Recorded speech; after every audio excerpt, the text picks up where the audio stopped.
time when I asked April to follow me to North Carolina because I thought there was a church there that I wanted to pastor.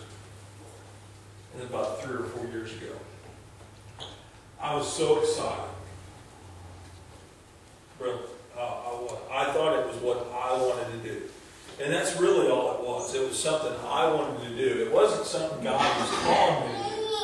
And so I really didn't make God that big. But when I approached April with this idea of moving to North Carolina from Illinois, you know what she told me? Have fun.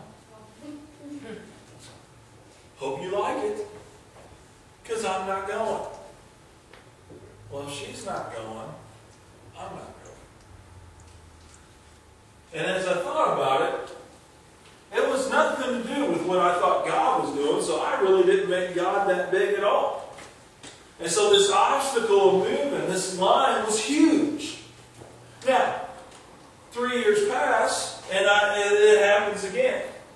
North Carolina from Illinois is not much different than Georgia from Illinois. And when I felt the need, the call to come to Georgia to start real life, what happened was, I was praying and I'm thinking, God, if this is what you want me to do, you've got to get big in my life. This is a huge obstacle. We've never lived any other place than the community we lived in. We've been married, it'd be 10 years this summer, but nine years. Our kids have known nothing other than that community, living next to their grandparents. They've known nothing about a different school. This is all we've known. This is all we've experienced. But I asked God to get big in my life, and that made the line of moving very, very small. April, I think we need to go to Georgia. Instead of telling me have fun, she said, let's go. Let's go. We didn't really know anybody down here. I mean, it's not like we had 15 other people that we already knew. Let's go start this church with it. Hey. The bigger we make God in our lives, the smaller our lions become. Now, when you look at God taking you to the edge, and I will tell you this morning, this is what's going to happen to you. I'm talking about making lines real small, and it all sounds well and good when we're sitting here. But when you're face to face with the lion this week, fear and hesitation is going to come back into your life. And so let's look at this passage of Scripture here. This is just to help us understand. Want to talk about lions? Let's talk about Daniel and the lion's den. Know the story?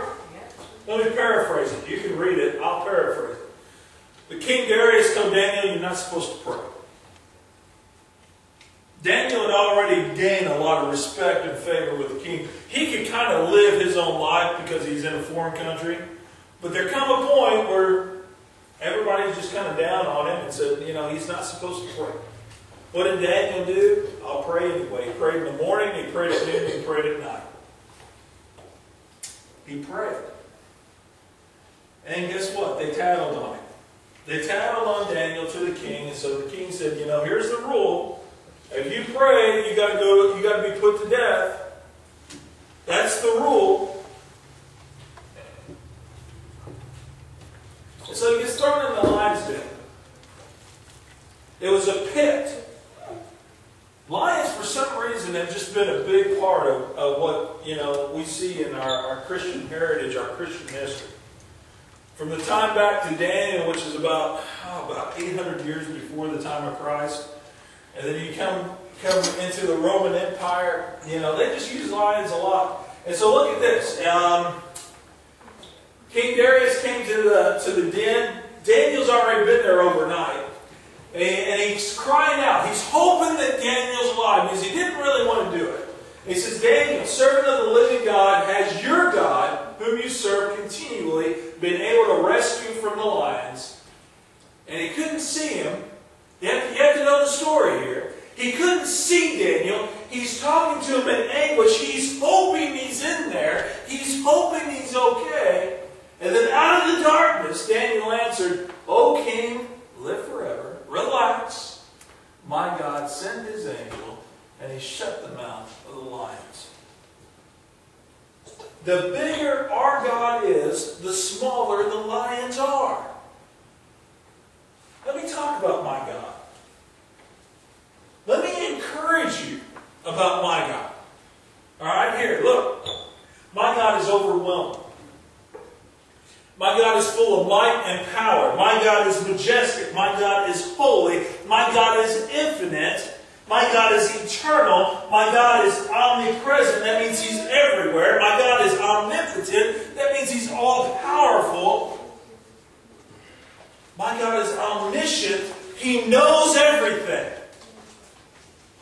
There is no one like my God. No one. Well, my God's bigger. My lions are small. My God's the King of kings and the Lord of lords. My God endures. My God is strong. My God is eternally steadfast. My God is there when I feel alone. My God is there when I have no one to turn to. My God is there when I have no answers. My God is there. That's my God. Let me ask you about your God. Is that your God?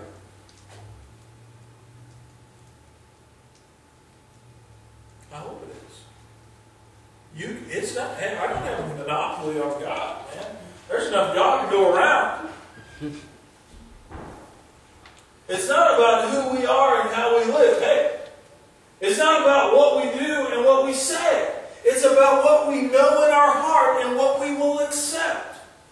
If you want to have that kind of God, if you want a God that can make your lions real small, that's God. And will you accept Him today? That's what we want to do. Number 2. I told you I only had 2 points. This is going to go quick. Lion chasers understand that playing it safe is risky. Now, I don't know about the military. I got a couple of you guys in here. You probably know stories like this. I'm going to talk about sports. But you can probably make it more real than I do. I remember playing ball. There was always that kid that didn't want to get hurt. Playing football. He's nervous. He's scared to get hit. He was scared to hit anybody. And you know who got hurt? He did. The guy's scared of getting hurt. And you go out there too, but I don't want to hit anybody. Instead of just playing. It's always that person, I don't want to get hurt, that gets hurt. Now, I don't know if you guys got more real of a story than that on being in the Army and stuff, but you probably do, but you understand what I'm saying. When we play it safe, that's awfully risky. I want you to understand that. God does not want us playing it safe. All right, look at these passages. You're going to help me with these next 2 passages. They're in your outline. Huh? Computer's not working. Make sure the PowerPoint slideshow thing's highlighted at the bottom. Is it? It don't matter.